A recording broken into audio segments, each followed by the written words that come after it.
Hi dear student, पिछला video हमने resistance और रेजिस्टिविटी का डिफरेंस हमने आपको समझाया है डियर स्टूडेंट, एग्जाम्पल के साथ उसका एक्सप्लेनेशन दिया है।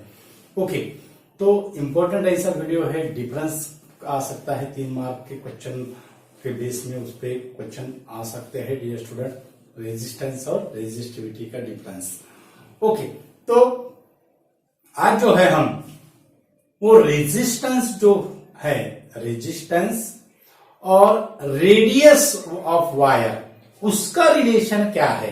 रेजिस्टेंस और रेडियस ऑफ वायर का रिलेशन क्या है, ये आज हम आपको समझाएंगे। मानो अगर हमें वायर दिया हुआ है, मानो ये वायर है, ये है वायर, ओके, उसकी जो इनिशियल जो लेंथ है वो L1 है, उसका इनिशियल एरिया जो है वो A1 है, और उसका इनिशियल रेजिस्टेंस क्या है, R1 है। ओके, तो हमें ये तो फॉर्मूला पता है, दैट इज R रेजिस्टिविटी का rho L A, R rho L A। अगर रेजिस्टिविटी तो सेम रहेगी, यानी सेम मटेरियल है, सेम मास है, तो रेजिस्टिविटी क्या रहेगी, सेम रहेगी। अब यहां पर R का जो रिलेशन है डायरेक्टली प्रोपोर्शनल टू L है और इनवर्सली प्रोपोर्शनल टू एरिया है। ओके, तो यहां से हम एरिया यानी सर्कुलर क्रॉस सेक्शन रहता है तो पाई R स्क्वायर होगा। ओके, दोनों का अगर हमने रेशियो अगर निकाला तो हमें यहाँ पे R1 by R2 that is equal to, directly proportional है तो यहाँ पे L1 बाई L2 मिलेगा, और उसके बाद इनवर्सली प्रोपोर्शनल है तो यहाँ पे हमें R2 बाय R1 का स्क्वायर मिलेगा, R2 बाय R1 का स्क्वायर मिलेगा। यानी यहां से आप क्या समझोगे, resistance is inversely proportional to square of the radius, ये ऐसा आप रिलेशन समझोगे। लेकिन डियर स्टूडेंट, अगर वायर इनिशियल उसका दिया है, अगर वायर को हम अगर स्ट्रेच अगर करते हैं, वायर को अगर हम स्ट्रेच अगर करते हैं, यानी वायर को स्ट्रेच अगर किया तो ये रेजिस्टेंस का रिलेशन क्या inversely proportional to R square रहता है, ये हम देखेंगे। रेजिस्टेंस को अगर हमने वायर को अगर स्ट्रेच अगर किया तो रेजिस्टेंस का जो रिलेशन है वो एरिया ऑफ क्रॉस सेक्शन के साथ inversely proportional to square of the radius रहता है, या वो चेंज होता है। ओके, तो वायर को अगर हम स्ट्रेच अगर करेंगे, वायर को अगर हम स्ट्रेच अगर कर रहे हैं तो क्या होगा, उसकी लेंथ क्या होगी, इंक्रीज होगी, लेकिन उसका एरिया साइमल्टेनियसली क्या होता है, डिक्रीज होता है। ओके, तो उसका लेंथ क्या होगी, स्ट्रेच अगर किया तो लेंथ क्या होगी, उसकी इंक्रीज होगी, लेकिन एरिया जो है वो साइमल्टेनियसली क्या होगा, डिक्रीज होगा।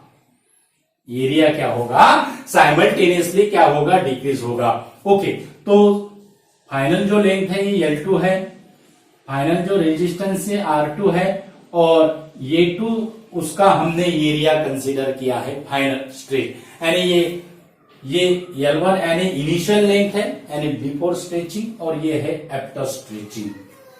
ओके, तो अब यहां पे रेशियो अगर हमें अगर निकालने को कहा जाए, what is the ratio of the resistance और what is the new resistance if the initial resistance given दिया हुआ है, अगर ऐसे बेस के अगर प्रॉब्लम अगर है तो हमें फॉर्मूला चाहिए R2 by R1 that is equal to, वही फॉर्मूला रहेगा L2 by L1 into A1 by A2, R2 by R1 that is equal to L2 by L1 into A1 by A2, A1 by A2।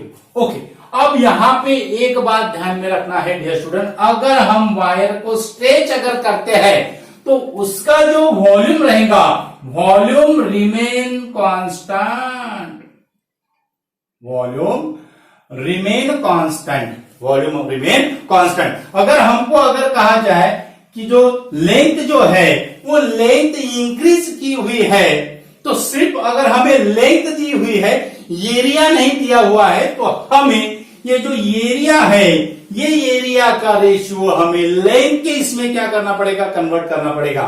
अगर सिर्फ हमें length दिया हुआ है, if the wire is stretching 2 times its length, then what is the ratio of the resistances? अगर ऐसा अगर दिया हुआ है, एरिया अगर नहीं दिया हुआ है, तो हमें ये एरिया का कन्वर्शन हमें लेंथ के इसमें करना पड़ेगा। मानो अगर हमें उसका एरिया दिया हुआ है, लेंथ नहीं दी हुई है, एरिया दिया हुआ है यानी हमें रेडियस दी हुई है, डायमीटर दी हुई है, लेंथ नहीं दी हुई है, तो हमें ये जो लेंथ है वो एरिया की इसमें कन्वर्ट करना पड़ेगा। ये 2 इंपॉर्टेंट ऐसी ट्रिक्स है डियर स्टूडेंट। ओके, तो पहले हम लेंथ के लिए निकालते हैं। If the length is given, then what is the ratio of the resistance? If length is given, अगर हमें सिर्फ लेंथ दी हुई है, एरिया अगर नहीं दिया हुआ है, तो ये जो एरिया है, ये एरिया को हमें लेंथ के इसमें कन्वर्ट करना पड़ेगा। यानी वॉल्यूम रिमेन कांस्टेंट है, यानी वॉल्यूम का जनरल जो फॉर्मूला होता है area into length, area into length, ये वॉल्यूम का जनरल फॉर्मूला होता है। ओके, अगर वॉल्यूम रिमेन कांस्टेंट यानी स्ट्रेचिंग के बाद और स्ट्रेचिंग के पहले दोनों का वॉल्यूम कांस्टेंट है, यानी स्ट्रेचिंग के पहले एरिया था A1 इंटू L1 और स्ट्रेचिंग के बाद एरिया आया A2 इंटू L2, स्ट्रेचिंग के बाद एरिया आया A2 इंटू L2। तो हमें अब क्या करना है, ये रेशियो हमें लेंथ के इसमें कन्वर्ट करना है, यानी ये इससे हमें A1 बाय A2 की वैल्यू निकालना है, और A1 बाय A2 की वैल्यू क्या आएगी, that is equal to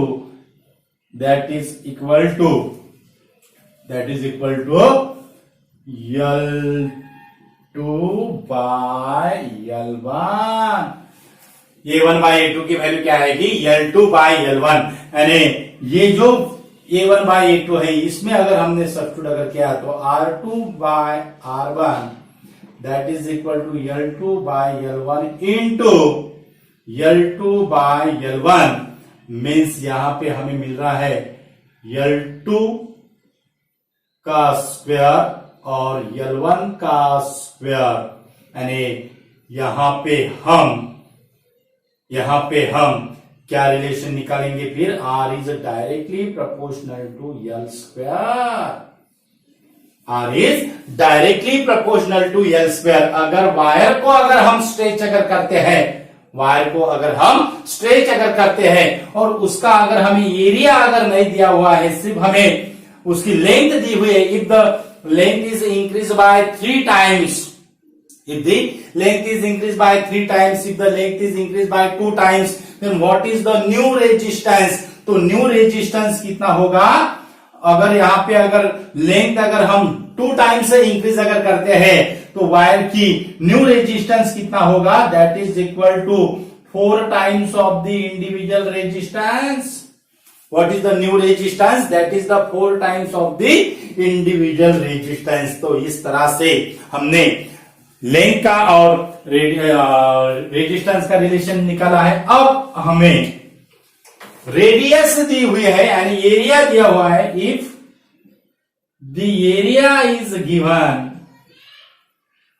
area अगर हमें दिया हुआ है, लेंथ अगर नहीं दी हुई है, तो ये जो लेंथ है, ये लेंथ को हमें एरिया में कन्वर्ट करना पड़ेगा।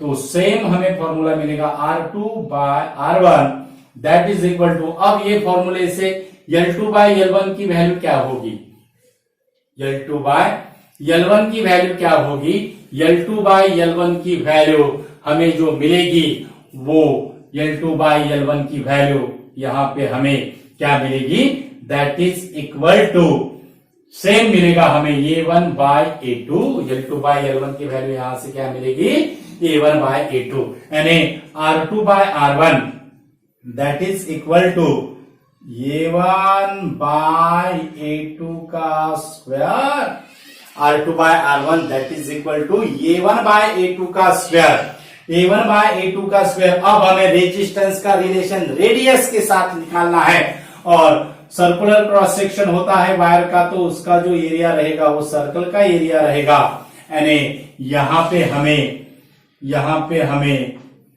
पाई R1 स्क्वायर मिलेगा, यहां पे हमें पाई R2 स्क्वायर मिलेगा और उसका स्क्वायर करना है, पाई पाई कैंसल, यानी यहां पे रिलेशन कैसा हो रहा है देखो dear student, R1 to the power 4 R2 to the power 4, यानी R is inversely proportional to R to the power 4। क्या रिलेशन है रेजिस्टेंस का स्ट्रेचिंग ऑफ वायर में? रिलेशन क्या है रेजिस्टेंस का? Resistance is inversely proportional to fourth power of its radius.